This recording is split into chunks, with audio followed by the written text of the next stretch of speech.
अस्सलामुअलैकुम प्यारे बच्चों, गुले उर्दू का सफ़ा नंबर 47 खोलें। प्यारे बच्चों, इस सफ़े पर हम याए मारूफ का तारुफ पढ़ेंगे। याए मारूफ ऐसी ये होती है जिसके पहले वाले हरफ के नीचे जेर की अलामत मौजूद होती है। पहला लफ्ज पढ़ते हैं, ते जेर छोटी ती रे तीर, जे जेर छोटी जी लाम झील, ते जेर छोटी ती रे तीर, आइन जेर छोटी ई दाल ईद, जे जेर छोटी जी लाम झील, चे जेर छोटी ची नून चीन, भे जेर छोटी बी घाव बी, जीम जेर छोटी जी ते जीत, दाल जेर छोटी दी नून दीन, ते जेर छोटी ती नून तीन, चे जेर छोटी ची नून छोटी नी चीनी, नून जेर छोटी नी लाम छोटी ली नीली, सीन जेर छोटी सी खे छोटी खी सीखी, पे जेर छोटी पी लाम अलिफ ला पीला, गाव जेर छोटी गी लाम अलिफ ला गीला, नून जेर छोटी नीचे अलिफ चा नीचा, फे जेर छोटी फी काफ अलिफ का फीका। आइए अब जुमले पढ़ते हैं।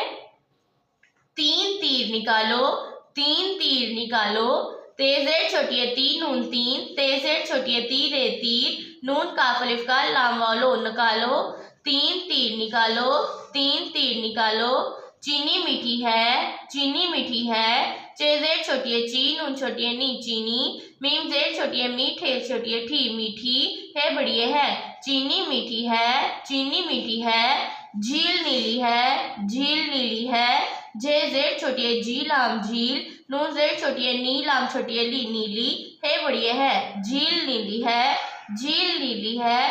ईद आई, ईद आई, आइन जेर छोटी ईद दाल ईद, अलिफ मद आ हमजा छोटी ई आई, ईद आई, ईद आई। आइए अपने सबक को रवानी से पढ़ते हैं। झील, तीर, ईद, झील, चीन, भीख, जीत, दीन, तीन, चीनी, नीली, सीखी, पीला, गीला, नीचा, फीका। अब जुमले पढ़ते हैं। तीन तीर निकालो, तीन तीर निकालो, चीनी मीठी है, चीनी मीठी है, झील नीली है, झील नीली है, ईद आई, ईद आई। इस सबक को बार बार दोहराएं ताकि आपको अच्छे से याद हो जाए। अल्लाह हाफिज़।